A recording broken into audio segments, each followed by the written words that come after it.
Measurable మాత్రం 2,400 కోట్లు, cost ఎక్స్లవేషన్ ఇంకొక 2-3 కోట్లు, పవర్ ప్రాజెక్టు అదొక 2-3 కోట్లు, ఒక 10-15 కోట్ల రూపాయలు మినిమం ఉంటుంది. మళ్ళా ఆ బెనిఫిట్ చుట్టూ అది ఇన్మెషర్. ఈ నీళ్లు తీసేపోయి పంటలు పండుంటే పంటల్లో వచ్చే ఆదాయం అదనం. అది ఒక్కసారి జిఎస్టిపి పెరిగిన తర్వాత ఆ జిఎస్టిపి పైన మళ్ళీ ఆదాయం వస్తుంది, వెల్త్ వస్తుంది, డబ్బులు వస్తాయి.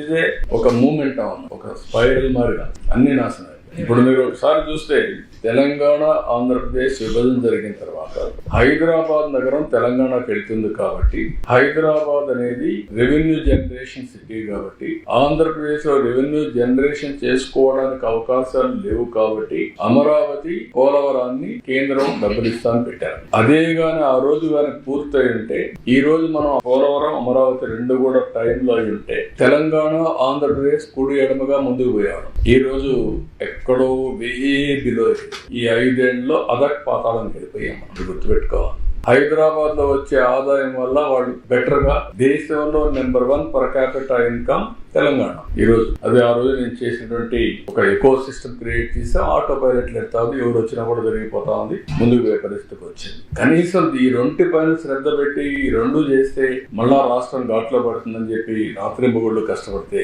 2 రాష్ట్రానికి ఉండే 2 కళ్ళు పొడి చేసి అంధకారాన్ని సృష్టించే పరిస్థితికి వచ్చారు. బాధ, ఆవేదన ఓసారి. ఎందుకంటే అందరికంటే ఎక్కువ నేనే బాధ. ఎందుకంటే ఇన్నిసార్లు ఎవరు వచ్చాడు దేశ చరిత్రలో 28 సార్లు ప్రాజెక్ట్ వరకు వచ్చి తిరుగుతా ఉంటే మా ఇంజనీర్లు చెప్పారని నాకు అన్ని తెలుసు. అవన్నీ ఎక్కడ కాఫర్ డ్యామ్ అప్పర్ వస్తుంది, ఎక్కడ డౌన్ వస్తుంది, డయాఫామ్ వాల్ ఎక్కడ వస్తుంది, గ్యాప్ 1 ఎక్కడ ఉంది, గ్యాప్ 2 ఎక్కడ ఉంది, గేట్లు ఏంటి, ఎవ్రీథింగ్.